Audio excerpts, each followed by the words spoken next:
248 milliards de francs CFA d'excédents réalisés par la Côte d'Ivoire. C'est l'information majeure qui ressort de l'état des comptes extérieurs de notre pays, publié ce mardi à la BCEAO. La Côte d'Ivoire veut se doter d'un code de loi définissant l'asile. Une rencontre s'est tenue à Grand-Bassam pour la validation de l'avant-projet. Pour lutter contre la déforestation et favoriser l'autonomisation de la femme rurale, des briquettes de balles de riz sont utilisées comme substitution au charbon de bois. Nous en parlons dans ce journal. Mesdames et messieurs, bonjour, bienvenue à cette session d'information sur la Côte d'Ivoire. L'état des comptes extérieurs de la Côte d'Ivoire a été publié ce mardi à la BCEAO. Le pays a réalisé un excédent de plus de 248 milliards de francs CFA dans les échanges avec le reste du monde. Une balance des paiements excédentaire qui confirme l'attractivité économique de la Côte d'Ivoire. Quelle est la santé économique et financière de la Côte d'Ivoire sur le plan international? La réponse à cette question se trouve dans l'appréciation d'un indicateur, la balance des paiements. La balance des paiements occupe une place de choix dans l'analyse économique et constitue un instrument indispensable à l'appréciation de la compétitivité de notre économie. Sa présentation permet ainsi aux autorités monétaires de recenser les besoins spécifiques des différents utilisateurs et acteurs de l'économie afin de prendre en charge leurs préoccupations au moment de l'élaboration et de la diffusion des comptes extérieurs, mais aussi et surtout dans la formulation des politiques économiques et sociales du pays. En 2015, la Côte d'Ivoire a encaissé plus d'argent qu'elle n'en a dépensé dans ses relations avec ses partenaires économiques et commerciaux. Ainsi, le solde de la balance des paiements s'est établi à 248,5 milliards de francs CFA. Sur le solde des positifs, il reste qu'il est en recul de 9,24% par rapport à 2014.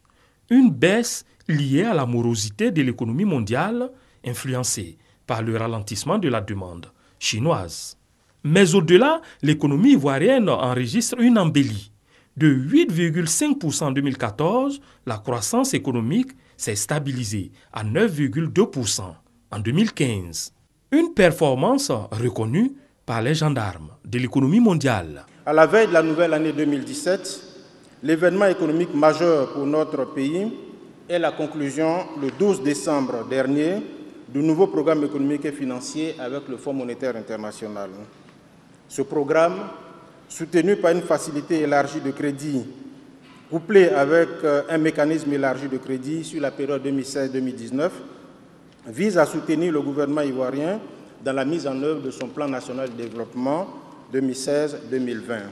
La balance des paiements comprend le compte courant traçant les mouvements de biens et services, le compte capital enregistrant les dons, remises de dettes et le compte financier, consolidant les flux d'investissement directs et les prises de participation, entre autres.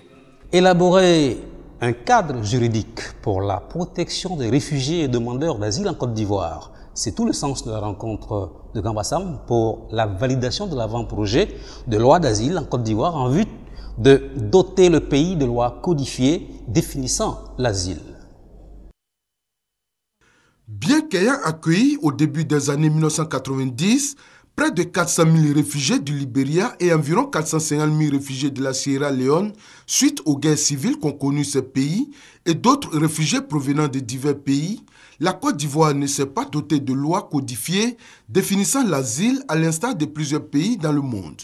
Pour combler cette insuffisance, les institutions concernées ont décidé de trouver un cadre de rencontres, d'échanges et de réflexions sur l'avant-projet de la loi d'asile. Depuis cette ratification des différentes conventions, la Côte d'Ivoire n'a pas encore mis en place un cadre juridique interne favorisant cette protection. Et comme vous le savez, la dernière constitution de la Côte d'Ivoire consacre le droit à cette protection internationale. Donc pour aller vite, il est apparu nécessaire de mettre en place ce cadre juridique interne. Pendant 2 jours, entre séances plénières et travaux en commission, le Sahara, le HCR et les acteurs du secteur ont passé au peigne fin le dispositif juridique relatif à la protection des réfugiés et le renforcement des mécanismes de protection du droit d'asile conformément aux normes internationales de base. C'est un des rares pays qui l'a inclus déjà dans sa constitution. Donc c'est déjà un grand pas. Je pense qu'actuellement, si on doit dire, 90% du chemin est déjà fait.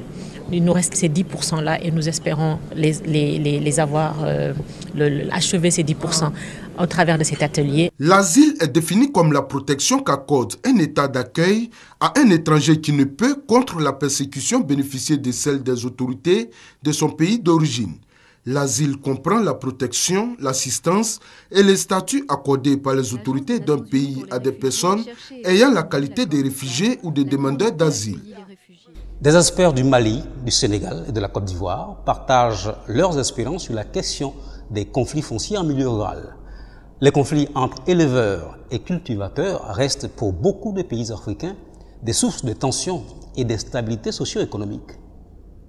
En Côte d'Ivoire, la question foncière est l'une des causes de l'instabilité socio-économique, notamment dans les zones rurales.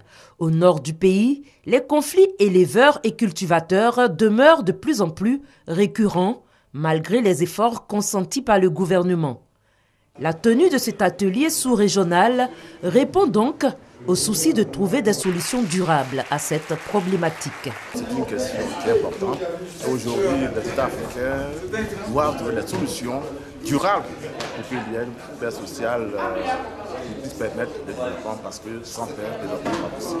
Cet atelier sous-régional qui a duré 2 jours a réuni des experts venus du Sénégal, du Mali et de la Côte d'Ivoire pour des partages d'expériences. Le constat majeur qu'on peut faire, c'est la continuité des problèmes, la ressemblance des problèmes que nous avons dans les différents pays. Notre but justement, c'est comment, en croisant nos expériences, comment en croisant les expériences isolées des acteurs, l'université peut utiliser toutes ces expériences-là pour produire de la connaissance et aider justement à contribuer à résoudre ces problèmes qui sont liés aux enjeux fonciers.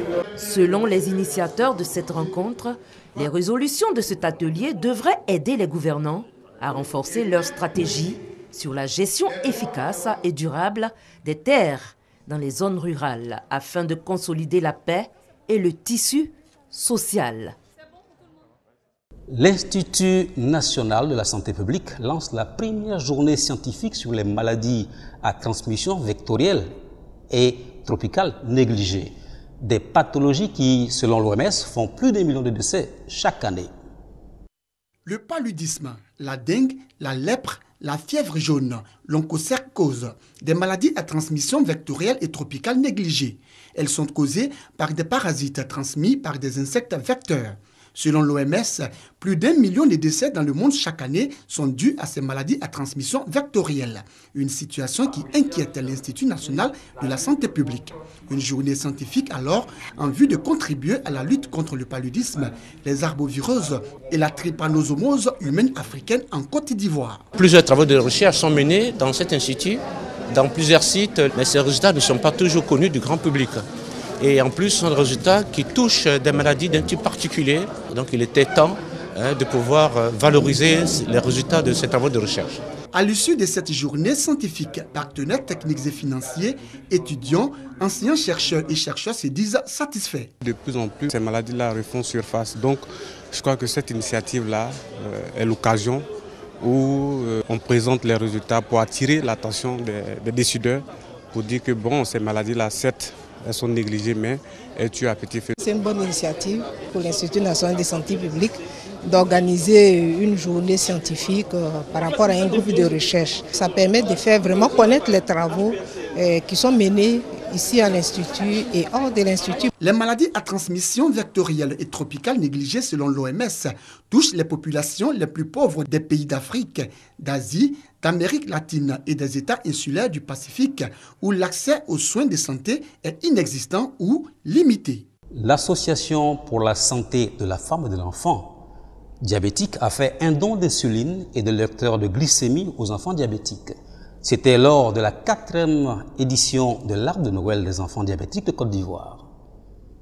Ce sont 50 enfants diabétiques qui ont reçu des insulines et des lecteurs de glycémie au cours de cette cérémonie de remise de dons. Ce geste est apprécié à sa juste valeur par les bénéficiaires. On est très content que quelqu'un se soucie de notre état parce que c'est pas facile. Le fait de recevoir des bandelettes, tout ça, parce que c'est cher. Donc, se dire que quelqu'un se soucie de nous pour nous aider financièrement et émotionnellement, ça fait plaisir. Sentir aimé, ça fait plaisir. À travers ce don, l'Association pour la santé de la femme et de l'enfant diabétique, ASFED, en cette période de fin d'année, veut soulager un tant soit peu ces malades et leurs familles. Ça s'inscrit un peu dans nos objectifs, c'est-à-dire offrir de temps en temps de l'insuline et des lecteurs aux enfants parce que l'insuline égale la vie. C'est notre souffle de vie. Imagine qu'on passe une journée sans faire d'injection. On va se retrouver en une situation d'hyperglycémie et ça, c'est un peu le coma. Pour nous, c'est le plus gros cadeau en fait. Cette cérémonie de don d'insuline et des lecteurs de glycémie est à sa 4e édition. L'objectif de l'ASFED est de militer pour le bien-être socio-médical des enfants et des femmes enceintes atteintes du diabète. Au nombre de leurs activités, des campagnes de sensibilisation et de dépistage du diabète à travers le pays. Les leaders religieux s'engagent dans la lutte contre la malnutrition infantile. L'Alliance des religieux contre le sida et les autres pandémies a lancé un programme national pour faire la promotion des pratiques familiales essentielles. En Côte d'Ivoire, environ 240 enfants de moins de 5 ans meurent chaque jour de malnutrition. Un constat alarmant selon l'Alliance des religieux contre le sida et les autres pandémies. L'ARCIP implique donc les autorités religieuses dans la promotion des pratiques familiales et actions essentielles en nutrition. Objectif, améliorer la santé de la mère et de l'enfant de 0 à 5 ans et pour mieux outiller ces autorités religieuses, un programme national est lancé. Les enfants ont besoin d'être en bonne santé, en très bonne santé.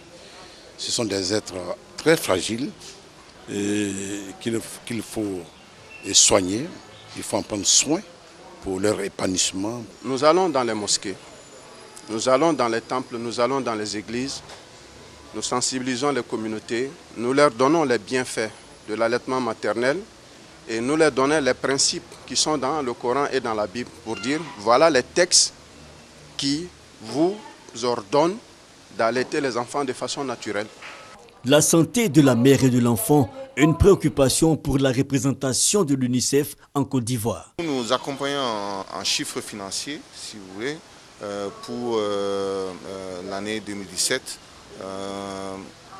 Environ plus de 150 millions de francs CFA en matière de communication, appui.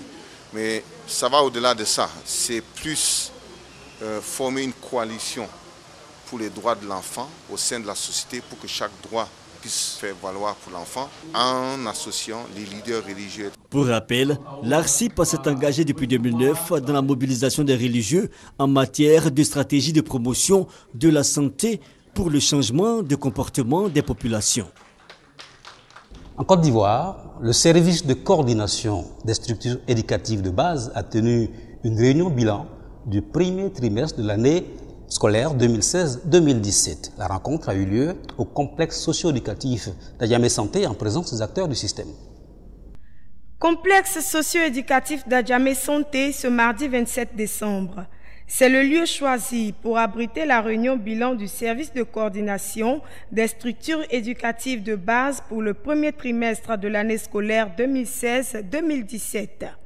Ce premier bilan avait pour thème la prise en charge institutionnelle de l'enfant de 0 à 5 ans. En présence des représentants du ministère de la Promotion de la Femme, de la Famille et de la Protection de l'Enfant, ministère de tutelle, Madame Yapo Akora Aramonta, directrice de la coordination, a, dès l'entame de son adresse, remercié les acteurs de l'éducation de la petite enfance pour les efforts consentis tous les jours. Elle a rappelé que la création du service de coordination répond à un souci de bonne pratique, à une gestion saine pour harmoniser les outils de travail et initier des rencontres de renforcement de capacités qui s'inscrivent dans la ligne droite de la vision du ministre Euphrasie Kwasi Yao. La directrice de la coordination a également instruit son auditoire sur les avancées du secteur. 451 nouveaux enfants ont rejoint les 14 889 de l'an dernier.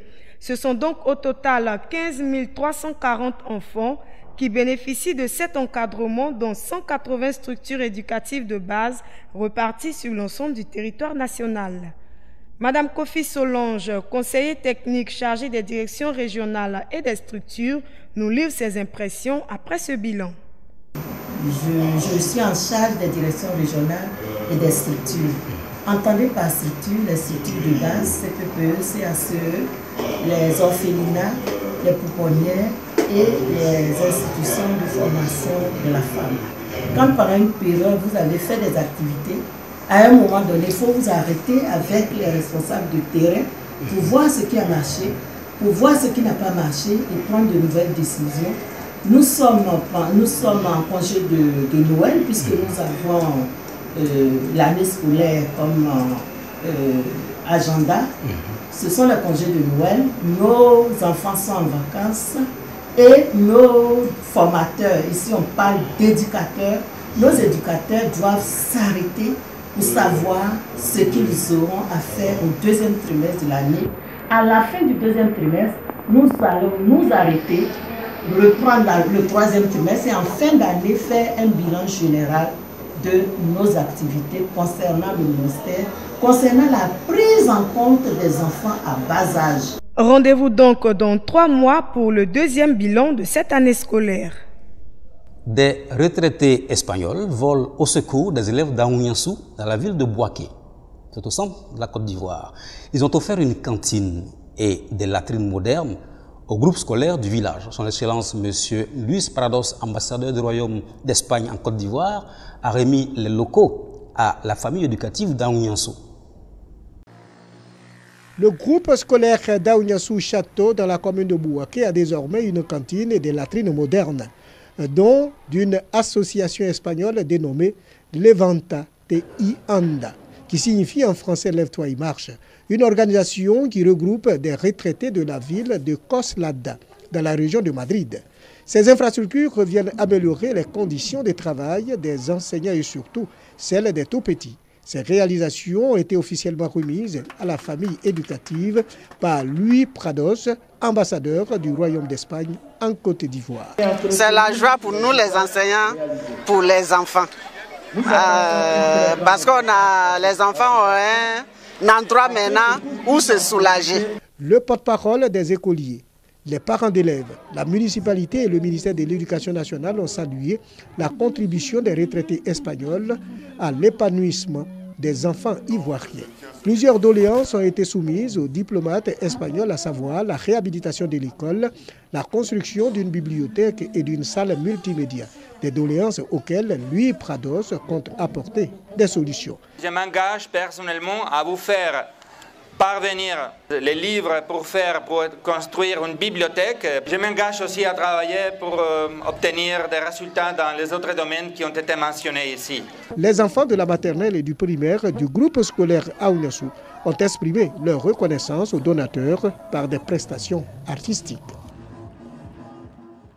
Le ministère de l'Agriculture et du Développement rural forme des conseillers. Un atelier de renforcement des capacités des conseillers en formation et éducation professionnelle en milieu rural a réuni différents acteurs du monde agricole rural. Une formation qualifiante émanant des jeunes ruraux destinée à remplacer la population vieillissante restée insatisfaite dans le domaine agricole. Pour pallier ce déficit, un projet expérimental des centres des métiers ruraux est mis en place. Il vise à concevoir un système non formel de formation initiale en agriculture et aux métiers ruraux et de permettre la formation d'exploitants agricoles. Il est question maintenant de chercher à insérer ces personnes que nous avons formées. Mais les insérer comment? Il faudrait qu'ils aient une idée d'activité à mener. Et c'est à partir de cette idée d'activité à mener que nous allons les orienter, les aider à ficeler cette idée afin de pouvoir mettre ça sur pied, de telle sorte qu'après la formation, et non seulement ça leur profite, mais ça profite aussi à l'économie du village, donc à l'économie rurale.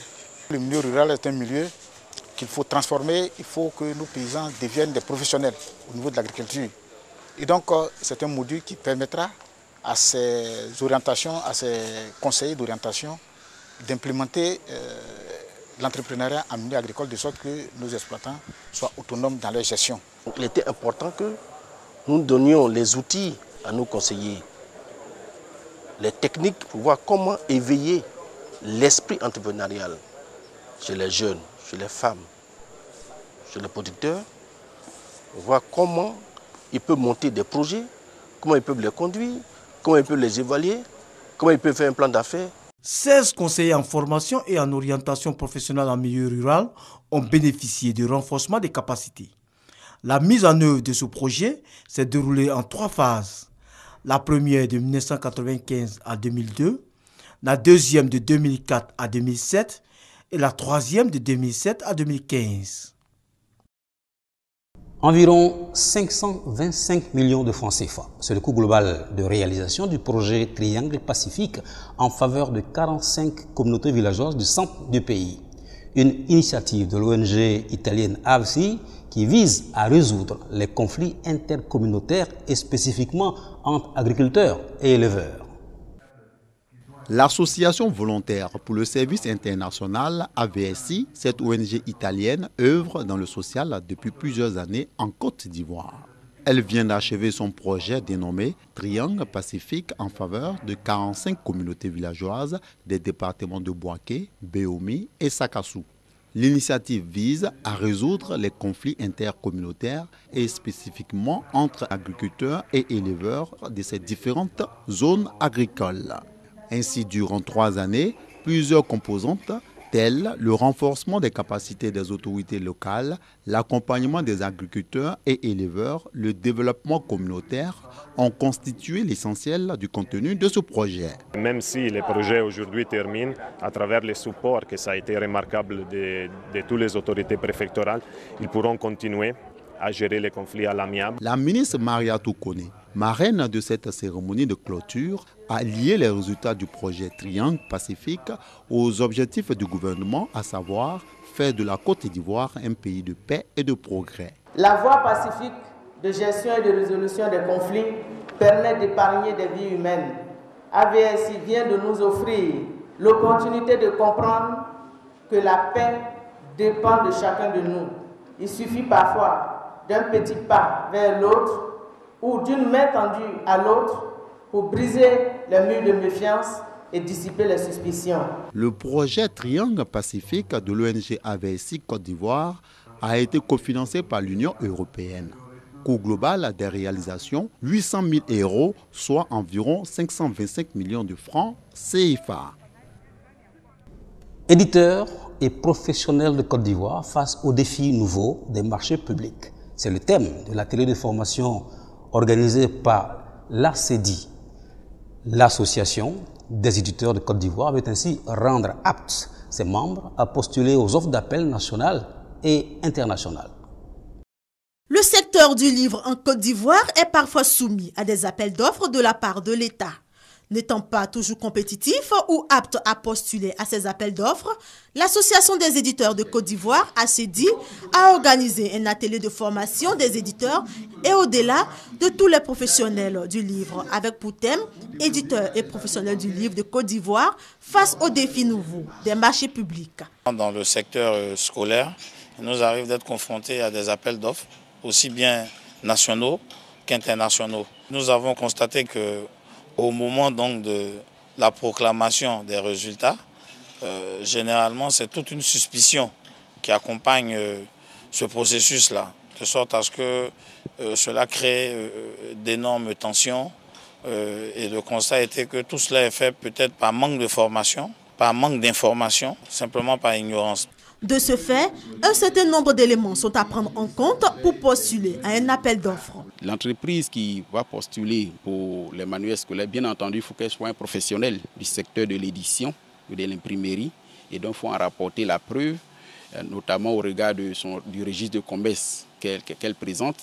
Et également, il faut l'expérience de ce qu'on a par ailleurs fait de telles réalisations. Après 3 jours de formation, les apprenants se disent édifiés et aptes à affronter le marché. Nous partons d'ici avec la ferme résolution, j'allais dire, de participer au prochain appel d'offres publics en matière d'ouvrages scolaires en Côte d'Ivoire. Éditeurs, libraires et distributeurs, tous ont pris part à cette formation. L'autorité de régulation de la restauration et des métiers de l'alimentation vient de lancer une campagne de lutte contre le terrorisme alimentaire. Contrôler, maîtriser et suivre toute la chaîne alimentaire est l'objectif visé par la mise en place de cette campagne. Fini les campagnes de sensibilisation, place désormais à l'action et à la répression. Ainsi en a décidé l'ARMA, l'autorité de régulation de la restauration et des métiers de l'alimentation, après environ 6 ans de campagne de lutte contre les boissons frélatées et l'insécurité alimentaire. Elle vient de lancer une campagne nationale de lutte contre le terrorisme alimentaire. Le terrorisme alimentaire, en fait, c'est quand des gens malveillants utilisent les aliments pour poser des actes terroristes. Le fait de prendre une arme et puis de tirer sur quelqu'un, et puis le fait aussi de façon consciente d'incorporer une autre substance toxique à un aliment et puis le mettre sur le marché, il n'y a pas de différence. Notre rôle est d'anticiper sur les actions. Notre rôle est d'interpeller les pouvoirs publics.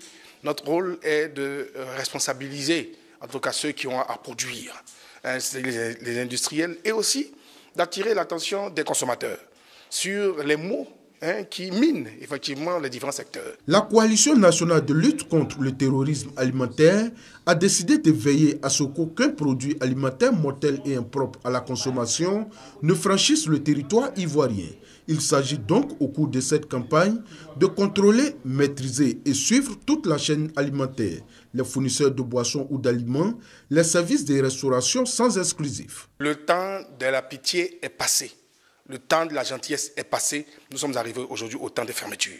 Ceux qui n'ont pas leur licence, qui n'ont pas le document pour exercer, seront tout simplement purement fermés. Pour appuyer cette campagne de lutte contre le terrorisme alimentaire qui prend fin le 2 janvier 2017, l'ARMA entend initier une série de formations au profit de tous les acteurs du secteur de la restauration, des industriels, des consommateurs, des agents de police et de justice, ainsi que des journalistes. Justement, pour les journalistes, un prix de la meilleure enquête d'investigation alimentaire sera institué. 20 nouveaux prédicateurs ont fait leur entrée au sein du centre de formation des pasteurs Ariste de Bingerville. Paix, amour, pardon et humilité sont les mots qui doivent servir de base au service de ce nouveau homme de Dieu. Le centre de formation des pasteurs Ariste de Bingerville enregistre désormais 17 nouveaux prédicateurs auxiliaires et 3 prédicateurs chefs. Ces serviteurs de Dieu ont reçu les attributs liés à leur nouvelle charge. Aujourd'hui, c'est la famille de Dieu qui reçoit de nouveaux ministres. Pour nous, c'est une joie immense. La marche avec Dieu n'est pas facile. Nous voudrions prier pour que Dieu nous fortifie, Dieu nous aide, que Dieu nous donne vraiment la force nécessaire pour accomplir son œuvre. Ces nouveaux prédicateurs ont été appelés à prendre à bras le corps leur ministère et à être des témoins privilégiés du Christ. Paix, amour, pardon et humilité sont les maîtres mots sur lesquels ces prédicateurs doivent s'appuyer pour réussir leur mission. La mission d'évangélisation est une mission noble, exaltante, salvatrice, mais empreinte de difficultés. Il leur faut beaucoup de courage, beaucoup d'abnégation, beaucoup de sacrifices et surtout beaucoup de foi, parce que l'Éternel qui les a élus à cette tâche-là ne les abandonnera pas. La cérémonie de consécration des nouveaux pasteurs du centre de formation des pasteurs Ariste de Bingerville a vu la participation de plusieurs fidèles aristes venus d'Abobo, Aoutoué et Brofodoumi. Des briquettes de balles de riz comme substitution au charbon de bois. C'est une initiative du ministère de la promotion de la femme, de la famille et de la protection de l'enfant. Objectif, lutter contre la déforestation et favoriser l'autonomisation de la femme rurale. Un mélange de balles de riz et d'amidon de manioc. Une nouvelle technologie de combustible qui favorise les sous-produits du riz. Ces briquettes vont certainement remplacer le charbon de bois dans les ménages. Les balles de riz qui constituent une montagne de déchets donc, qui polluent notre ville, soit dans les villages, nous les brûlons. Donc dans un premier temps, pour évacuer ces déchets, c'est pour cela que le projet a été mis en œuvre. L'autonomie de la femme est un pan essentiel dans la valorisation de ces briquettes de balles de riz. La femme va se prendre en charge en vendant des briquettes. Avec ça, elles pourront s'occuper de leur famille. Le ministère de la promotion de la femme, de la famille et de la protection de l'enfant a décidé de s'impliquer dans la réussite du projet et surtout contribuer au ralentissement de la déforestation. Dans 2 ans, 3 ans, 4 ans, 5 ans, 10 ans, le bois de chauffe disparaîtra au profit des briquettes de balles de riz. 1500 ménages des régions du Nzi, du Go, de Gbeke, du Poro et du Tongbi ont bénéficié du projet dont la phase d'extension s'est tenue à Bouaki. Occasion pour les bénéficiaires de partager leurs expériences. C'est moins salissant, c'est économique, ça donne moins de fumée quand c'est bien séché. En même temps qu'il aidera à protéger la forêt, il va également créer des emplois par l'aménagement de nos bas-fonds et la culture de riz. Les autorités politiques et administratives de Gbeke invitent les femmes à s'approprier ce projet pour leur autonomisation. Terminons cette session d'information par ce proverbe. Si vous n'écoutez pas vos parents de leur vivant, vous entendrez ceux des mouches lors de leur décès. Merci de nous avoir suivis. Bonne suite de programmes sur Sous Africa Télévision. Dieu vous garde.